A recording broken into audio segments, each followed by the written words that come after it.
Hi, I'm Faith. And I'm Neysa. And this is Go Ladies, a podcast about navigating life, love, and so much more from a 40-plus perspective. This is your night tonight. Everything's gonna be alright. This is your night tonight. It's the breakdown. Cause this is ladies' night. And I feel it's right. Remix. It's ladies' night. What? I never know what song you're gonna start with. So I just like, what is it? It's ladies' night. What? It must be Angie on the mic. The butter pea, honey, got the sugar, got the spice. Brother L's tight. Keep my rounds right. Yo, I just made this mother up last night. Okay. It's Go Ladies' night. And thank you. Hello. And welcome to the Go Ladies podcast. I am Faith. I'm Neysa. You did it all wrong again. I didn't do it wrong. Yes, you did do it wrong. I welcomed them and then I said who I am and you said who you were. Welcome. I'm Faith. I'm Neysa. And this is the Go Ladies podcast. There's a whole script, people. It's a script she wrote, actually, and she keeps messing it up. And that's okay. Because that's my business. You ain't tapped them. Have you recovered from the weekend? Y'all have a drink. I never have a drink when we record, but I have a drink. And no, I'm not lit. It's going to be chaotic. It's not. It's going to be fun. It's chaotic. Then she's going to go to sleep. It's halfway through. We have a guest. She'll go to sleep after a guest. We have a guest. Thank you, Neysa. Jeez. Hey, y'all. We have a guest.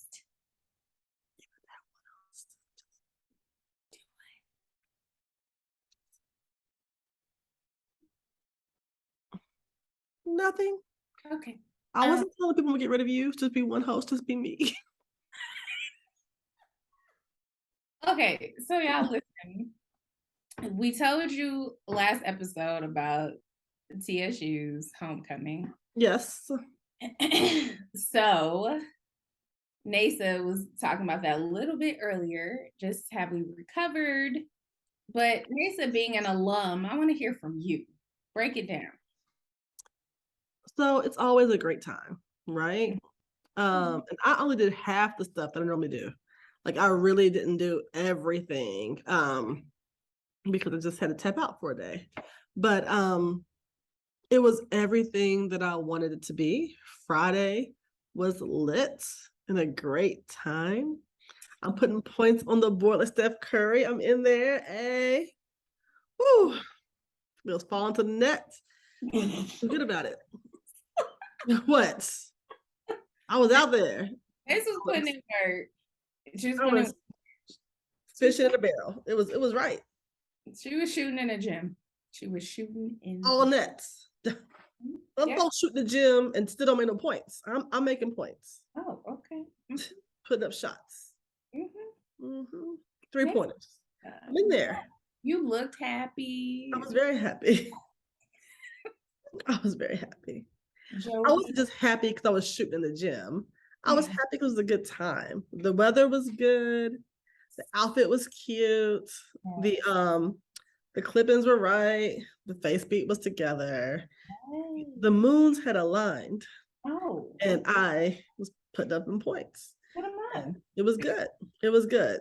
The next day, I felt that it was very purposeful. Spent the morning in doing some work for the university for one of the boards that I'm on. And I really enjoyed it because it is work that I enjoy, work that is impactful, and it's really legacy building. And so I truly thought we did a really good job as a team. And so it was good. And then Sunday, I just had a few little brunch at a girlfriend's house and it was tasty and it was good to just chill because everybody's feet hurt by then. And it was a good time. It was a good time. Oh, girl. Yeah. It's good seeing everybody. Like it's a reunion. You see everybody and you're hugging necks. Then you see pictures on Monday. You're like, I didn't even see you. And so that's the hard part. Like I didn't even see everybody, but it was really good. Made some new friends, hugged some old ones.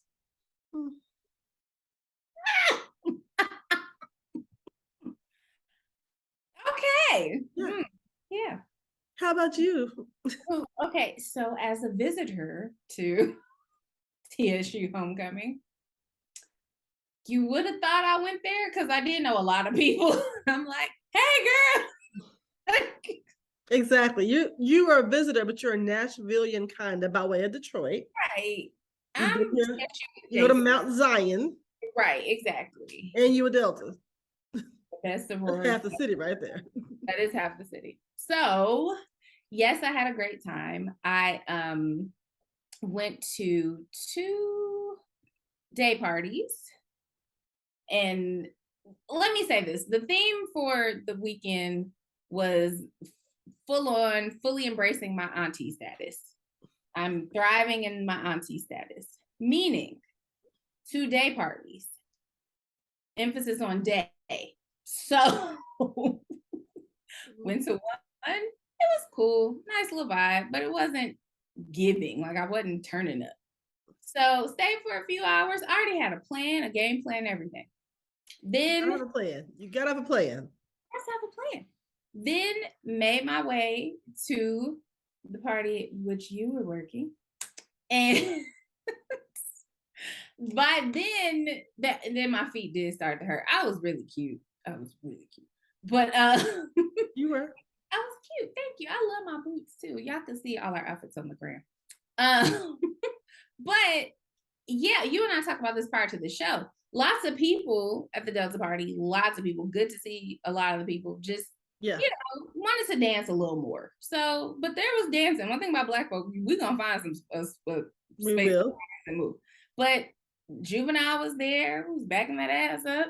Like it was great. It was a good time. And then after that, look at me being an auntie. Went to the Nashville Black Market. That was my first time ever going. I forgot about that. Oh. I stayed until the Delta party obviously ended, you know. And at that point, I was hungry. And so I went and grabbed some food with some friends and didn't think, just walk across to the black market because it was popping. Yeah, it My was. plan, it was on my plan. I just didn't make it to the plan. It's okay. We'll have to go. It's really cool. Yeah. Cool. I had never been, so that was nice. We went up. I changed shoes because again, I'm an auntie. I know to carry other. I have other shoes with me, right? Okay. Yes, Lord. Changed shoes. We went over there, and I was home before 9:30. It was wonderful. Like I still had energy. I wasn't drained. I was like, oh. And then let me tell you this. My mama called me and was like, you okay? Because it's a full moon and crazy people are out. I was like, I'm fine, Mom. Thank you. Mama's gone, mama. So for me, it was perfect to be home and then tailgating. Oh my God, tailgating was so much fun. I hadn't done it in a long. I want to say the most fun I've had probably was with you that first time you were my tour guide, but it was just really a lot of fun, and I really enjoyed, like I shared with you before, seeing what are new Black people to me. Yeah, because Black Nashville really is it's kind of small. Like you just said, you named all the groups. Yeah, so you see the same people. So you have alum or whomever that live out of town and they come back to Nashville, and I'm like, it's nice to see new Black people. Yeah. I love the tailgate. I actually missed the tailgate this year. But I do love it every year. I will say this is, well, I have a child who's now an alum as well. Yeah, you do. Who's an adult, right? And so we crossed paths briefly last year at the tailgate. This year we would have crossed paths twice had I attended tailgate. I didn't make it to that. But she was at the party that I was at. And so a few people asked me, like, how do you feel having your kid here? And I'm like, she's grown. Yeah.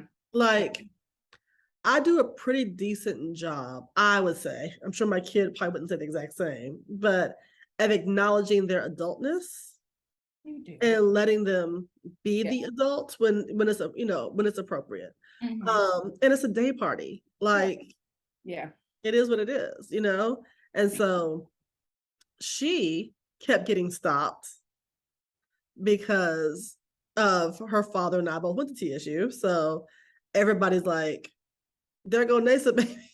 That's right. Even the Sigmas stopped her. They were like, we took a picture with your baby earlier. And I'm like, what?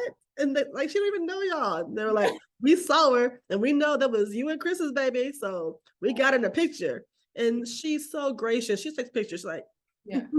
She don't know these people for real, but she gonna Right. smile away for the picture. But it's noticeable because even her last sister said they're pointing at you, Asian. And she's like, yeah, it is what it is, you know? It is. Sasha and Malia, what? Yeah, truly. Yeah. So. Yeah, she royalty.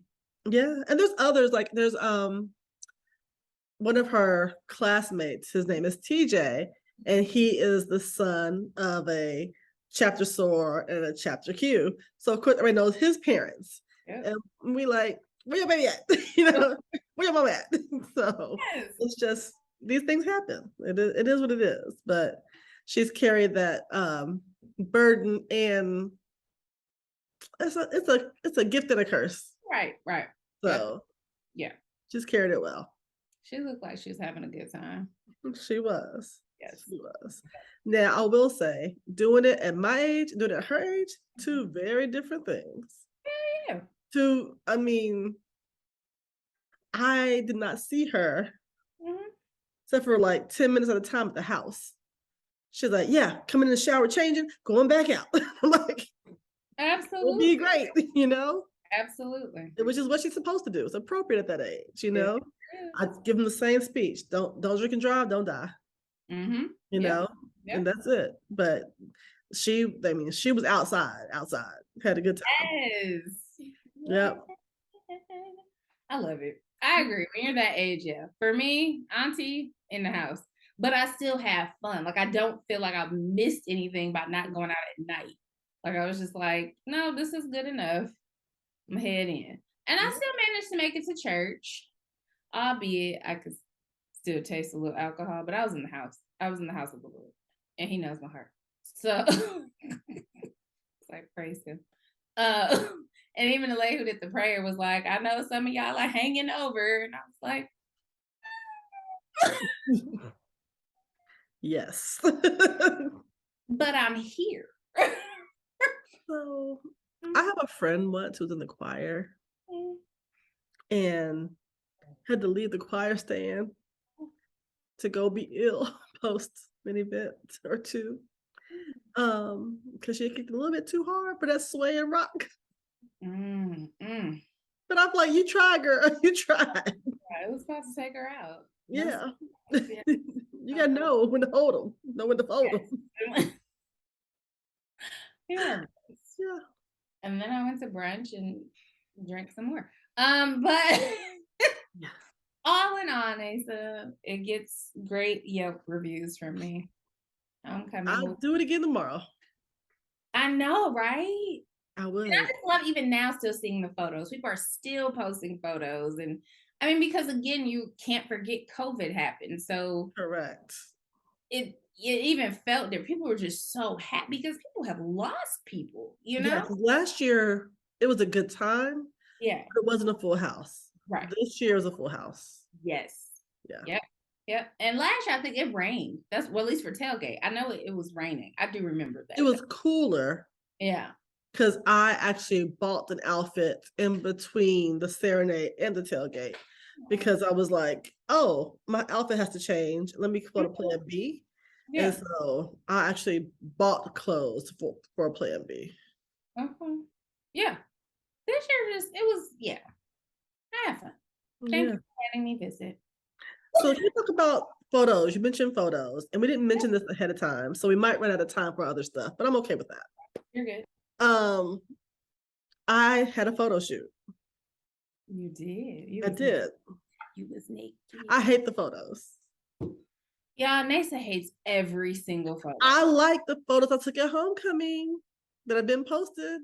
I feel like my party photos, I'm looking cute. I'm looking happy. I'm looking good. Like, I'm listening. I like those photos. The photo of me and you is really cute. Okay.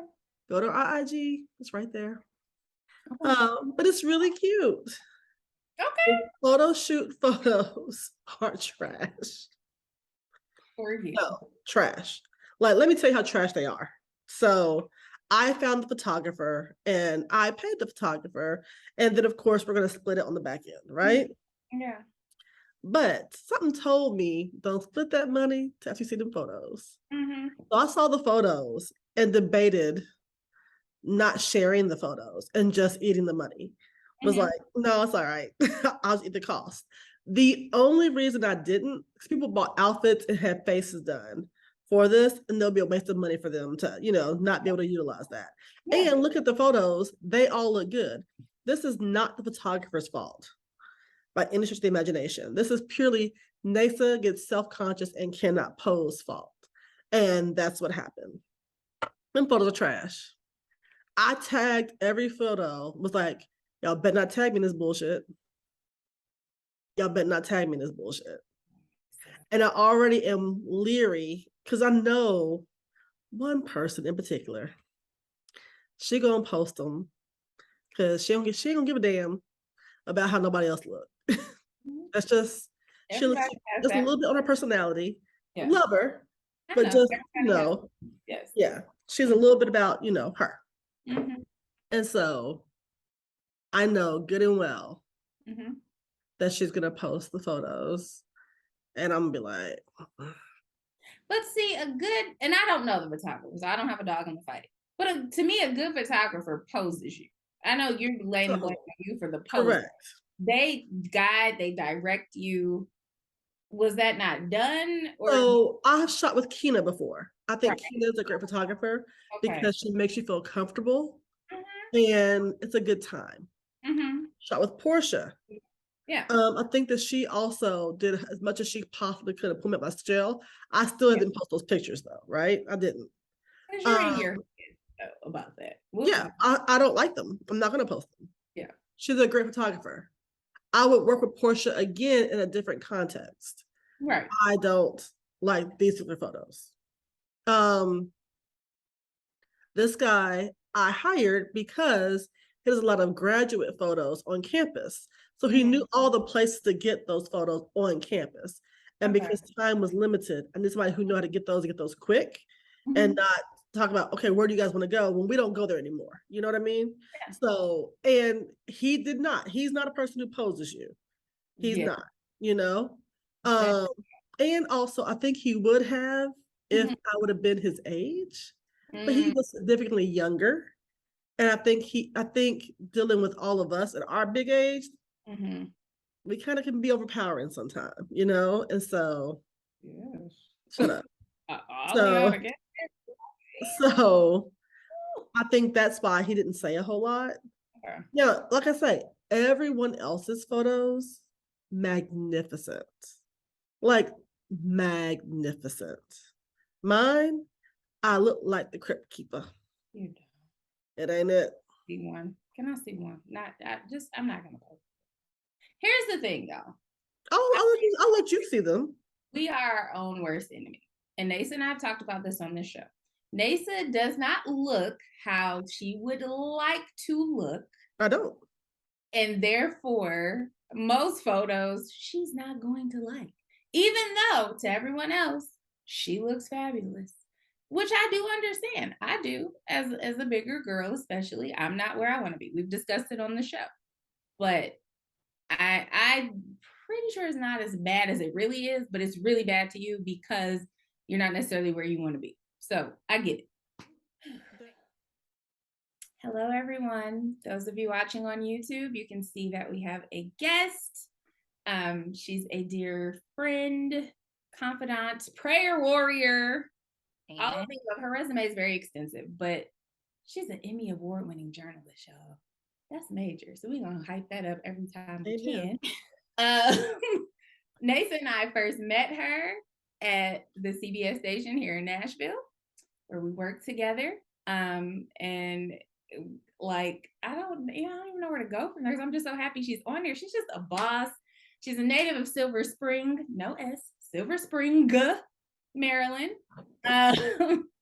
She reps Sierra Leone as well, right? And we were just so happy to just call her our friend and our homegirl, our sister friend. Aundrea Cline-Thomas. Welcome to the show. I'm so happy to be here.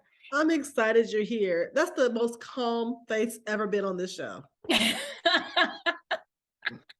the truth. I'm hyped. All day. Every day. You know her. Mm-hmm. I'm just happy that she like wanted to be my friend because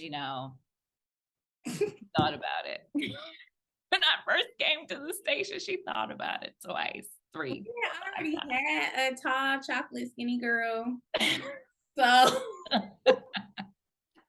Neysa's emailing me, here's a church, here's a hairstylist, here's this, here's that. If you need this, here's a nail salon, here's this. I got the whole like black girl. I remember.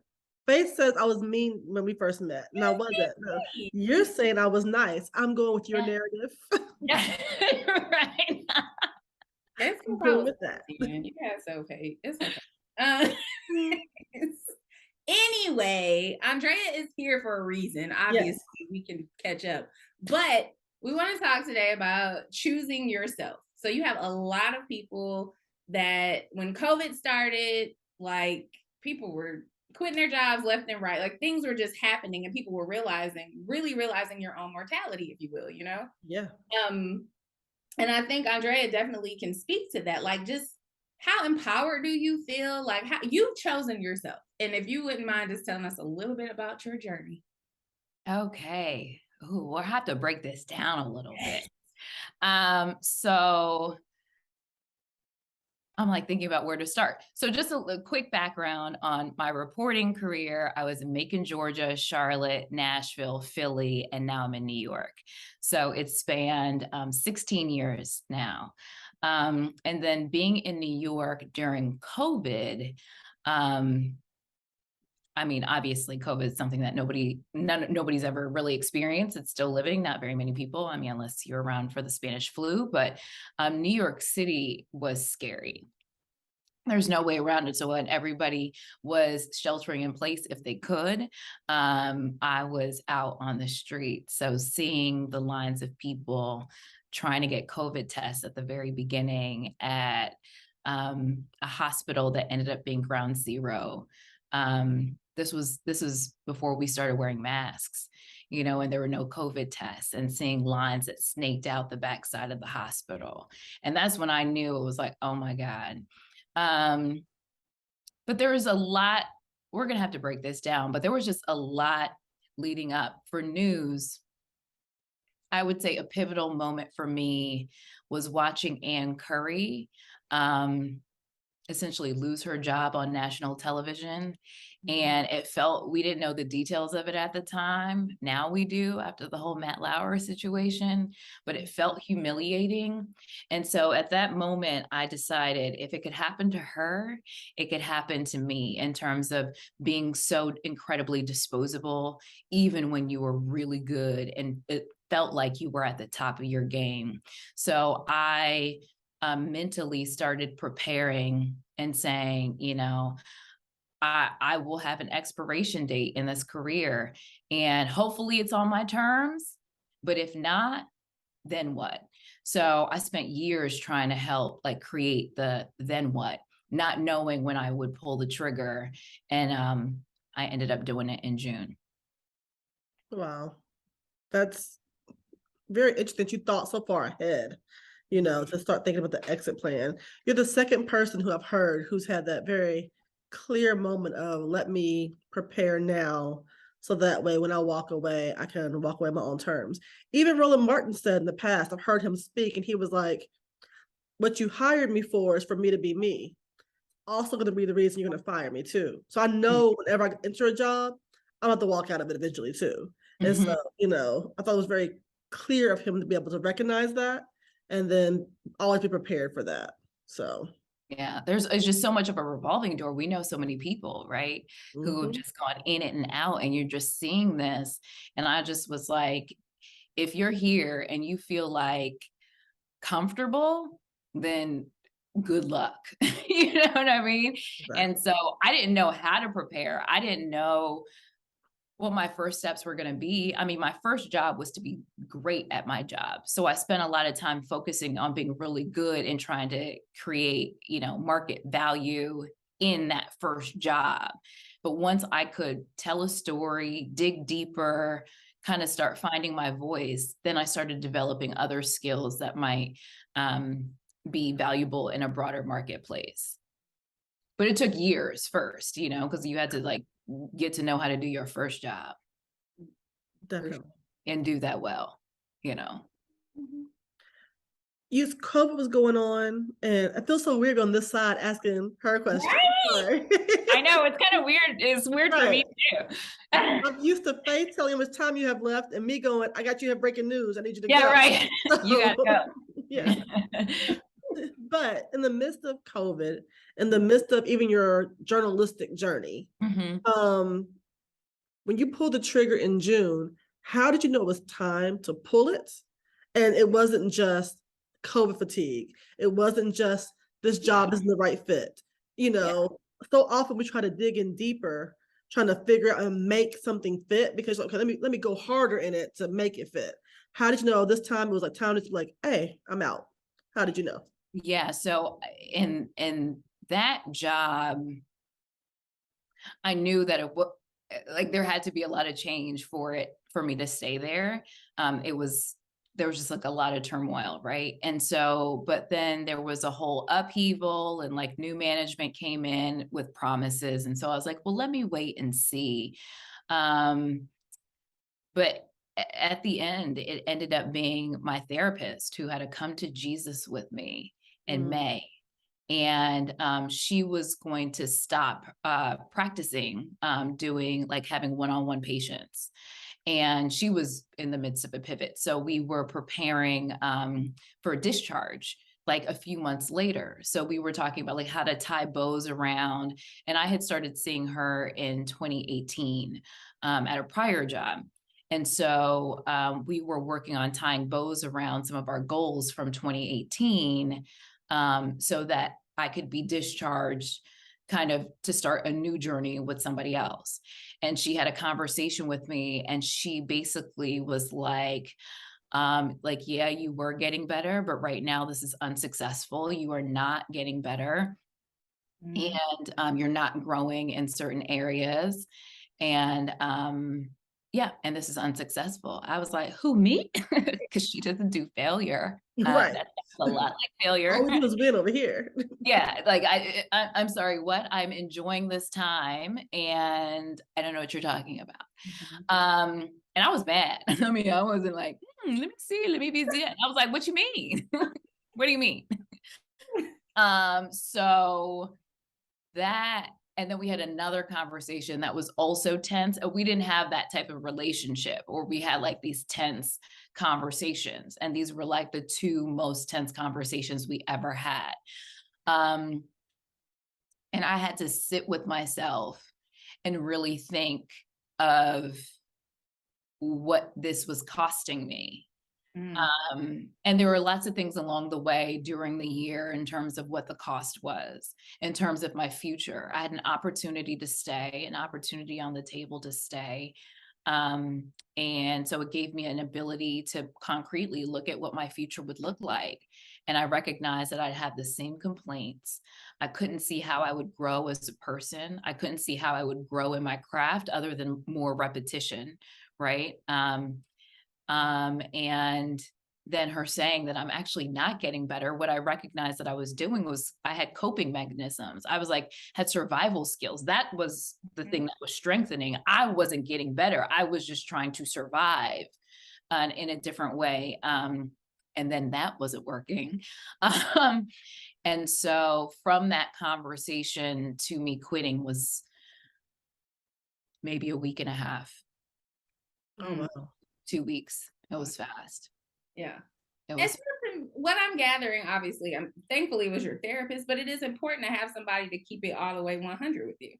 You know, in your case, having your therapist talk to you like that, like, girl, you're not doing well. Like, as a matter of fact, Yeah. I wonder, do you now, I guess, have a peace about it, or even looking back then, just as a Black woman, we're always, I got bills to pay. I can't leave. I have this, that, and the third, you know what I mean? And that a lot of times keeps us in those jobs and that cycle because you have all these things to do. So, girl, yes. Well, yes and yes. Okay. Emphatically. Yes and hell yes. So during the pandemic, especially, I was just like, I just always get these feelings, right? Like, and that's how God speaks to me. I don't hear like, hello, my child. Like, I don't hear that. Some people do. That's not me. He knows me too well to try. So I had this feeling like this is going to be a big year. Like, this has to be a transitional year. I was like, we can't as a country go through what we're going through and have me come out the same. Like, I was like, what a wasted opportunity. Right. Like, what a waste for me to like basically just continue on and have it be Groundhog's Day in terms of the environment, because it wasn't just this job, it was like a previous job too. So I had been enduring it for years and years. And it's not just an isolated incident to where I was. It's a systemic industry-wide thing. So I saved money. I was saving money. And also I had a situation with my prior job where it was kind of a similar thing. And so that taught me more than anything that you just need to save some money. And I came to New York and I really started over from scratch. So in terms of the question of, the fear, I still did it fearfully. I mean, I looked at my bank account before I opened my mouth in my boss's office. I mean, I did the math. There's scratch paper of how much are your bills every month, how long can you go if not, in worst case scenario, and then playing out what is the worst case scenario. I was like, worst case scenario, I got to go home and be 40 years old and live with my mother. I was like, I'm gonna be fed and be loved. That doesn't sound so horrible to me right now. You're preaching a word. I'm sorry. So it was just like, I have the privilege of a safety net. Yeah. And Exactly. I understand it's a very privileged place to be, but I have a really supportive family. And that's, my mother came around to the idea after I had done it. I didn't tell her beforehand, but she was like, well, you're not going to be homeless. And that's just like the biggest fear for me, right? Like, it's literally not having your bare needs, essentials, needs met. And also people don't see this as a privilege, but I don't have no kids. So that's a privilege, because my friend was like, why are you acting like you have kids? You don't have kids? She said, when you eat, your whole family eats. Yeah. And I was like, that is also true. So I just had to take, the fear of it exists, right? But I had to also re-examine what I was actually fearful of and ask myself if that was true. Mm-hmm. And then play out the scenarios of each thing that scared me the most. But when I quit, when I consciously uncoupled, well, two things. One, I was in tears. I was completely sobbing. I wasn't like the theme music turned up and I put on a cape. I was completely sobbing. And two, I had no job. Mm-hmm. I had absolutely nothing lined up. It just was costing me in every way that I cared about too much. And all I knew for sure was this has got to be over. And I had to stay another month. But I told God, I said, because right before, sorry, this is a long answer, but right before I was like, told my prayer group, okay, I think I'm gonna quit. I think I'm gonna quit this week. I think. And they're like, ooh, girl, okay. And then I was like, but I'm waiting for a sign. So I was like, Lord, send me a sign, like something, manna from heaven, burning bush, like something. Nothing. Something big. I got nothing. I got nothing. Silence. I got crickets. Nothing. I was like, oh God. And then I had the meeting and I was just like, I just got to pull the trigger. I just got to do it. Mm-hmm. And then, later that day when I came home, I was like, because I was like in shock with myself, like, oh my God, girl, what you just do? And I was like, well, God, you just gonna have to figure it out. Because I was just like, I have 2 degrees. I have 16 years of experience. I have been doing the work. I have been networking. I have been like for years. So if that don't count, then I got a problem. You know what I mean? Then that's like, then I got a problem. So that has to count for something, because I didn't, and then I just thought about my career of like, I didn't go to Macon, Georgia and make $18,000 a year to now have the same conversations at 40 years old. Oh, come on. Right. About my, about my worth and all those things. I just wasn't going to do it anymore. I got time for that. You talked about it a little bit, but how did you did you even have this issue of ego?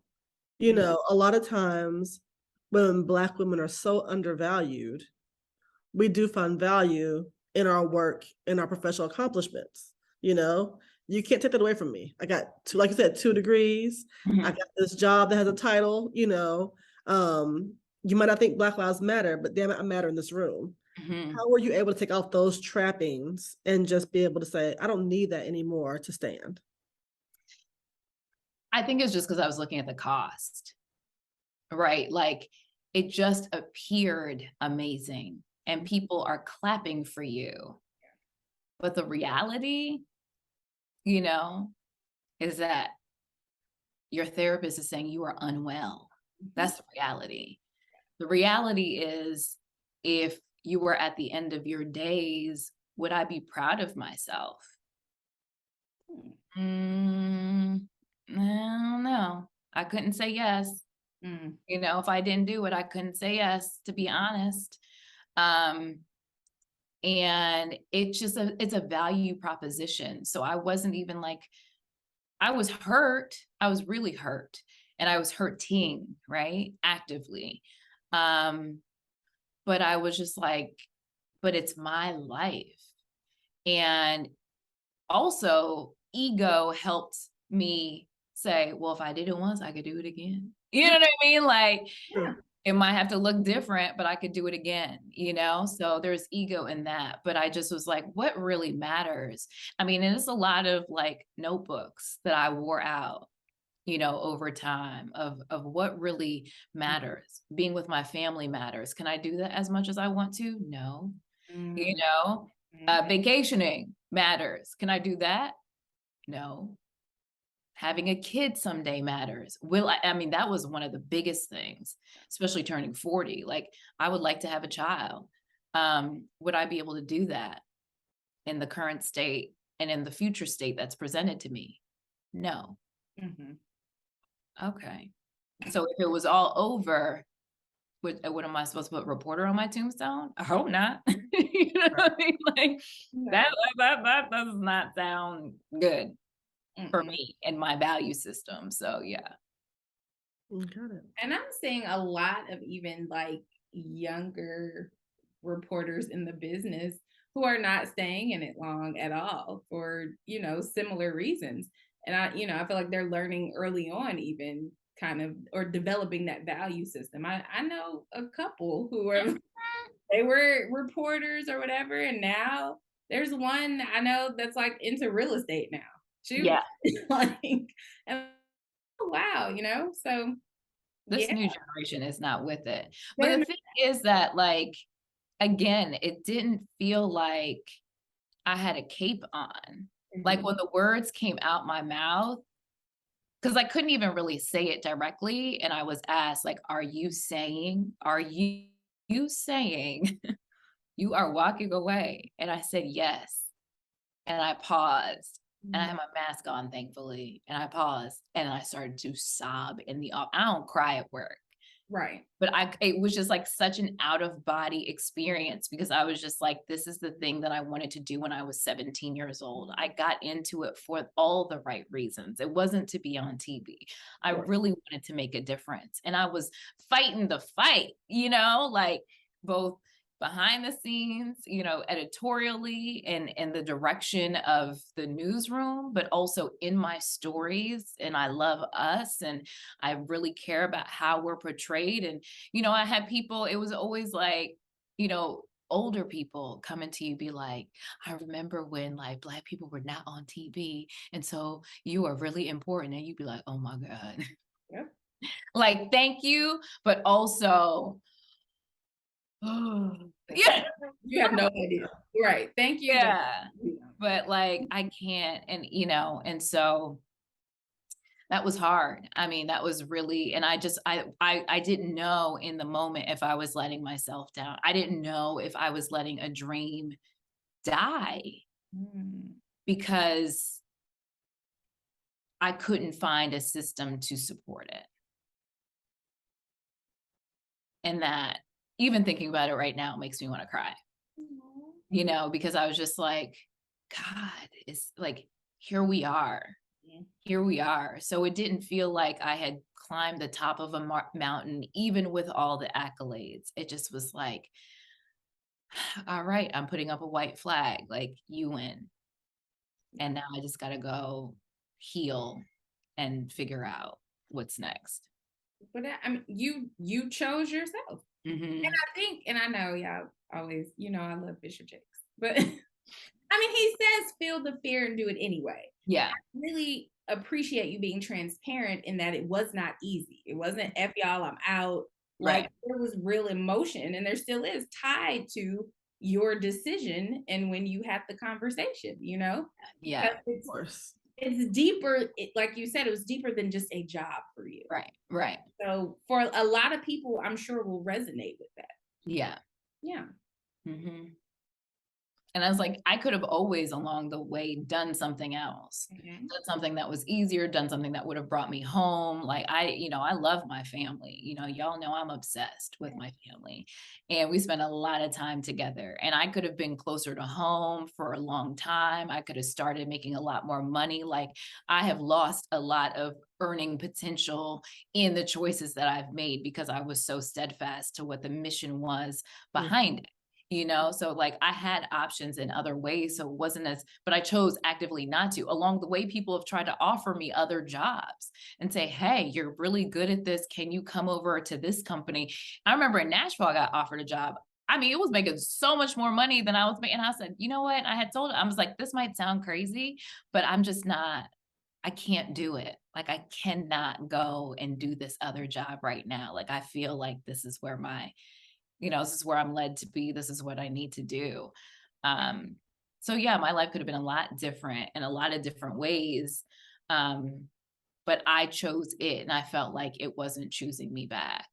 And so that was just like, in the moment, that's how it felt. You are a whole prophetess right now. Where is my prayer cloth? Say your prayer cloth. Your purple prayer cloth. Okay, I'm sorry. I'm for real, because we know Aundrea, y'all. So she's telling, these are things we know, but it's, even you telling it is making me feel away. You know what I mean? Yeah. I'm just so happy for you. Oh, thank you. Like, y'all don't know. She has a glow about her right now. Thank you, friend. And this hair is everything. But I mean, see? Oh, and I didn't tell y'all she's my roommate because I'm moved to New York. Neysa, what else you want to ask? Don't let her come to New York again. You gotta come. Thank you. I do need to come. Yeah. I do need to come. We're gonna drink margaritas and sangrias. And Faith is a bad influence, P.S. I'm sorry, I'm off topic. Go, bring us back in. I'm not going to bring you back in. I'm not. I think so often we hear about people who make the leap and then they jump to the finished product. I made the leap, Jeff Bezos. I'm working in my garage and now I'm on Amazon, or, Diddy. I got fired from one Def Jam, but I made this and look at me now, and nobody talks about the journey through the valley. Right. Have you had any valley moments since you, Faith? I'm for real. Y'all dropping knowledge. Go ahead. You feeling ahead, Bobby? You in the valley. Come on, valley. Have you had any valley moments since you left in June? Or do you think you might be in the valley now as you're trying to navigate what's next? I have not had, my valley was there. Okay. That was my valley. I quit on a Thursday. That next Monday, maybe, I was on LinkedIn, saw this freelance gig. A long story how I know this woman. I did a speaking engagement, blah, blah, blah. By that Friday, I had that freelance gig. So I was like, okay, because my Achilles heel is money. Like, I'm not bashful about it. I want lots of money. Like, as a woman, like, yes, I want money. It does not buy happiness, but it helps. So I was like, okay, bet. I know some money is coming in, so I can, but that was literally the next week.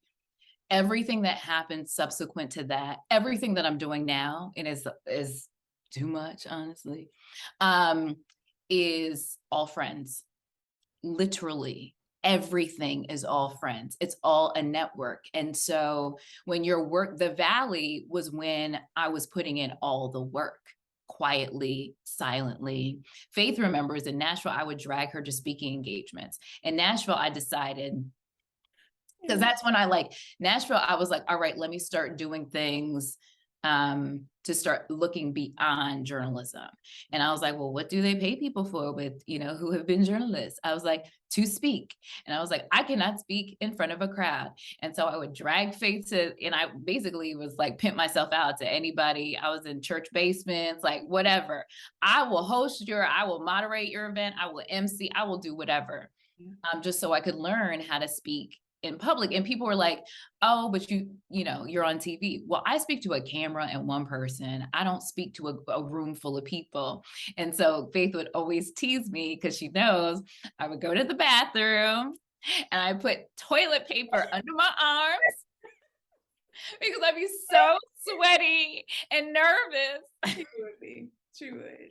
About emceeing this event. And I'd be like, okay, Faith, I'll be right back. She's like, you're putting toilet paper under your armpits, are you? I was like, shut up. Yes, I am. But I started doing that more and more and more. And when I went to Philly, when I interviewed, there's a woman who said, to make it here, you have to be a socialite. That's what she said. She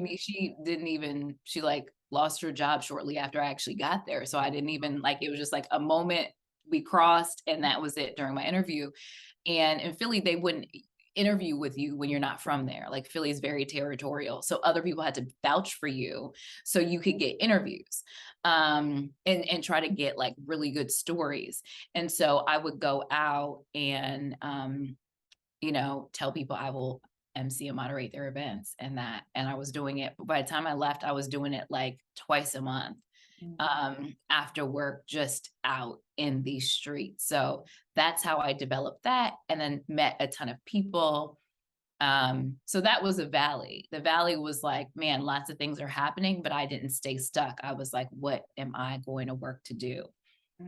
But yeah, everything that's come, I mean, y'all, I can't even believe it. I can't even believe it. Just just all the things that have transpired from that. I got a new deal today, of this contract that I'm going to be working on. So it's just like, wow. Yes. I just had to move. And I thought about this for years, but I just had to move. Got it. Yeah. All the sound bites. Go ahead. I'm sorry. No, I just, it's refreshing and new, yet familiar. Because I've heard of other people who have made the leap and, for different reasons. Wesley Wilson, left engineering, went to New York, and she's a designer and was working, and now is a designer for Nike.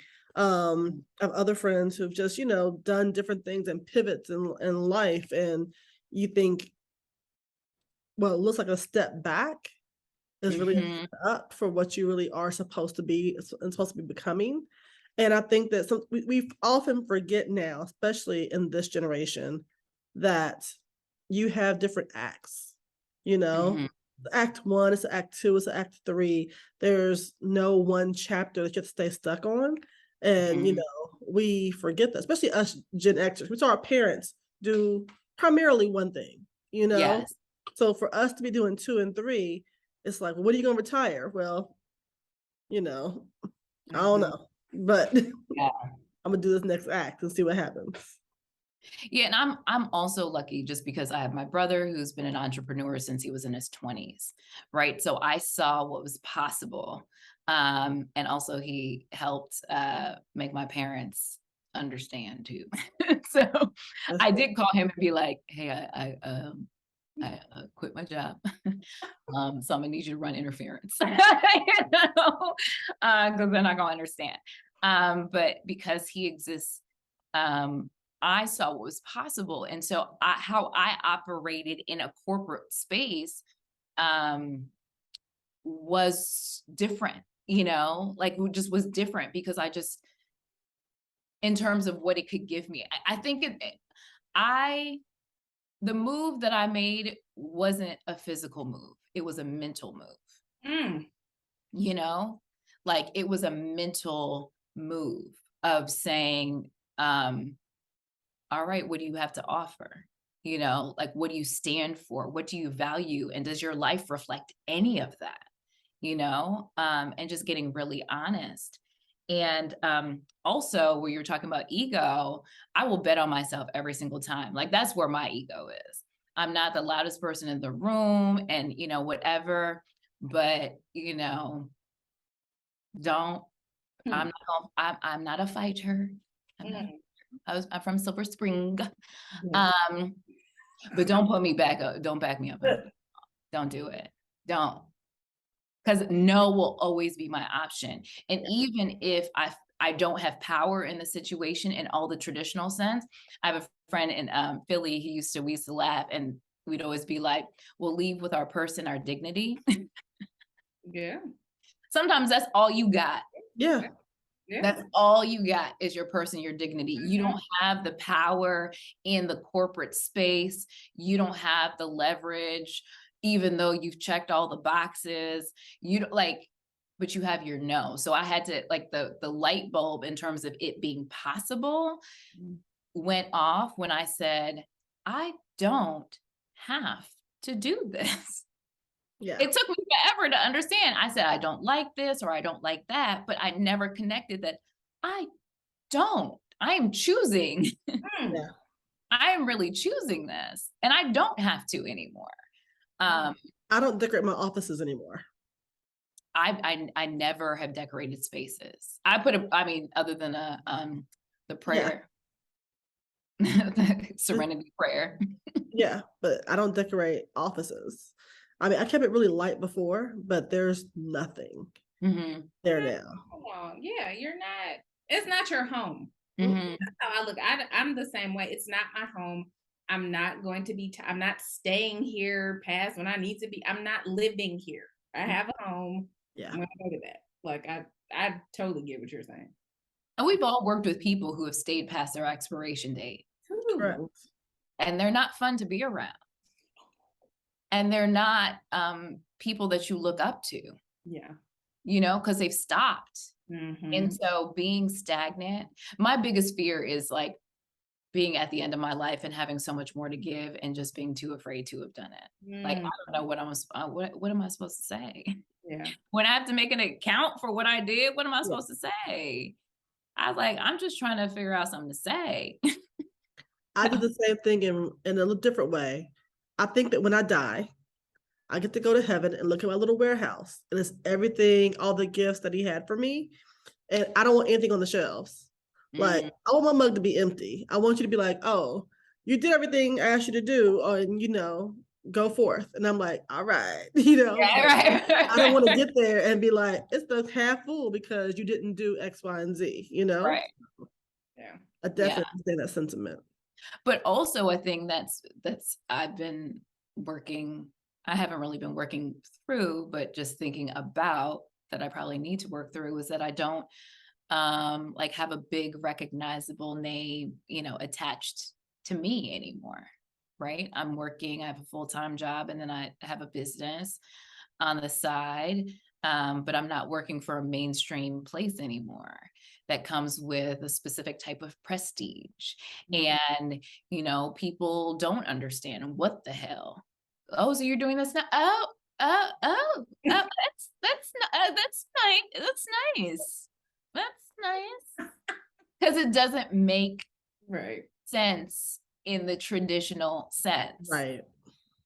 It makes perfect sense to me, but it doesn't. Like, you have to give people time for, like, they have to operate in terms of looking at you in hindsight.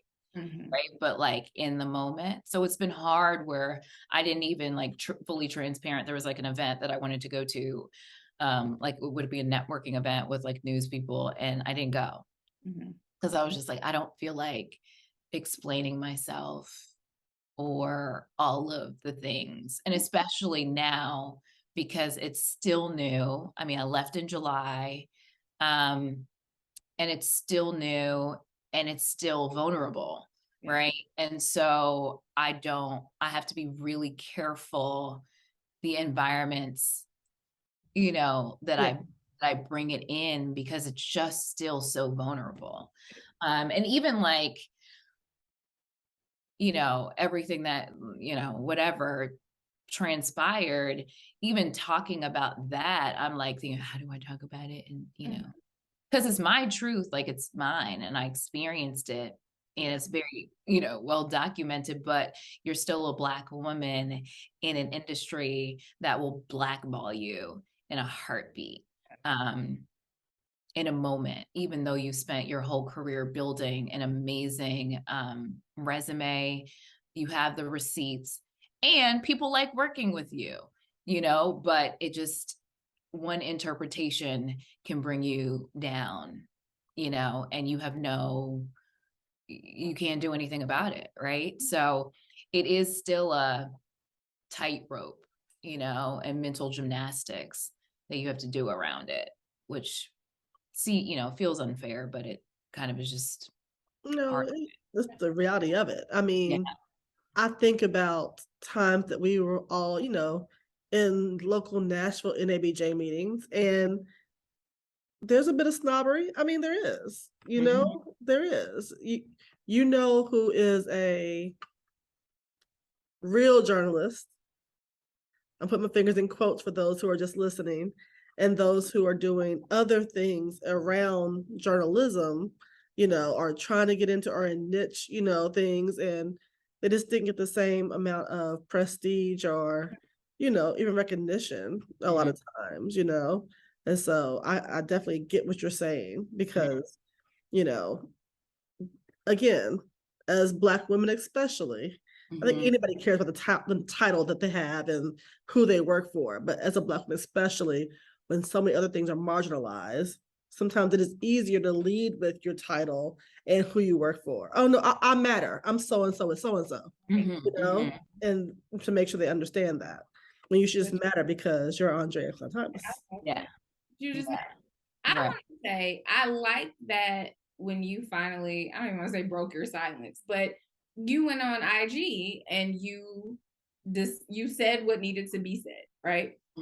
So I applaud you for, choosing, again, yourself, betting on yourself, like you said, to not go into spaces that trigger you, make you feel uncomfortable, make you feel like you have to have difficult conversations, because a lot of times mentally you feel like I have to go, I should go. But I think that's also important to be like, no, I don't want to go there. I don't feel like I don't want to talk about it. And you don't have to talk about it. That's the thing. You don't have, just because someone asks, you don't have to talk to them about it, So, and I only did that because people kept on saying, I even talked to my therapist about this because I have a new one now, and they kept on saying, like, and they were being like loving.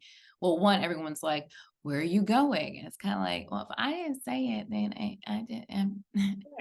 I'm not saying. And also, I'm going to sleep. How do you say, it literally was, how do you say, I'm going to take a nap? Y'all, give me 10 feet.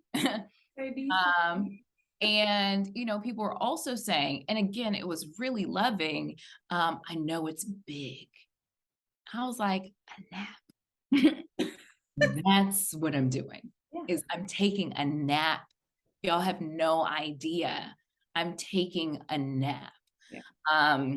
But it was just this anticipation and this expectation of like, my therapist was like, it's actually like indication of your personality, and, that people like like in a loving way. But for me, in the moment, it felt burdensome. Right. Pressure. Well, it felt like pressure. Yeah. And it felt like it was hard for me to hear me if I'm like considering all of this. So I just really kind of wanted outside noise to stop. Yeah. I just needed some quiet. Mm. You know, I just needed some quiet. I've just felt like I blew up my life. And I just need to let you know, okay, I blew up my life. We figuring it out. I'm alive. I'm happy. I'm sleeping. I'm moisturized. I'm drinking water. I'm minding my business. Thank you very much. I will tell you if I feel like it. If I don't, I won't. I'm still figuring that part out too. Thank you. All right. That's how it felt. All right. That's really what, in the moment, I was just like, no, I have no answers. Right. I have a freelance gig. And people are like, oh, so you can't tell? No.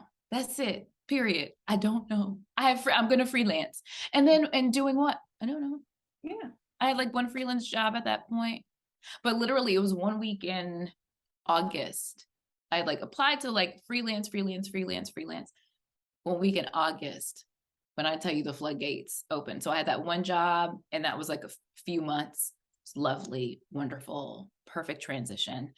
And then I think it was like the second week in August, and the floodgates open. I was like, oh my God. And then September, I was like, wait a minute, I'm gonna be working like a lot. You know what I mean? Like, she's back working a lot.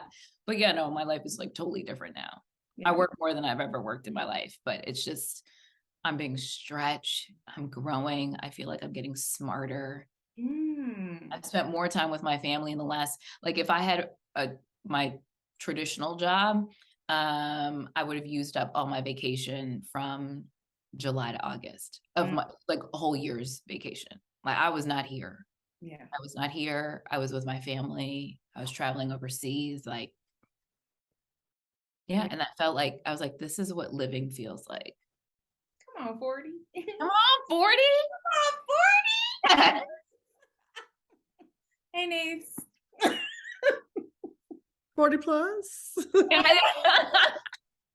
Neysa has a birthday coming up too. Yes. Yeah. I do. So we always end Okay. with a to go. Ooh. So if you were looking back, what was that one piece of truth that you think people should go with? Mm-hmm. Ooh. I think the one piece of truth is, hold on, give me 1 second. Let him use you. Let him use you. I always felt that like my emotion about things was a liability. Like that I internalize things. I'm an empath. I feel people's energy wholeheartedly. And I thought that was a liability and that it wouldn't make me successful because I'm just like being too sensitive, right? And now I recognize that that was a compass all along, just guiding me to where I really needed to go. And so I think that people just need to protect that.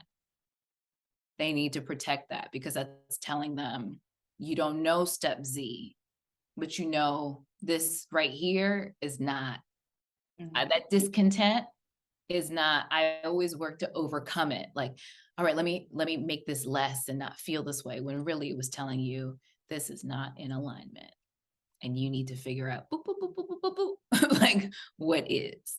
So that's what I would say. Okay. I love it. Okay, where can people find you, Aundrea? What are you working on next? If you're able to talk. Yeah. Yeah, I can't say what I'm working on next yet because the press release hasn't come out. But I'm working on a new thing. I'm producing. That's what I can say. I'm producing a lot of different things. Okay. But I'm on Instagram and I'm trying to tick and talk, but I struggle. And LinkedIn. Yes. I don't really do Twitter much anymore. But I do Instagram a lot.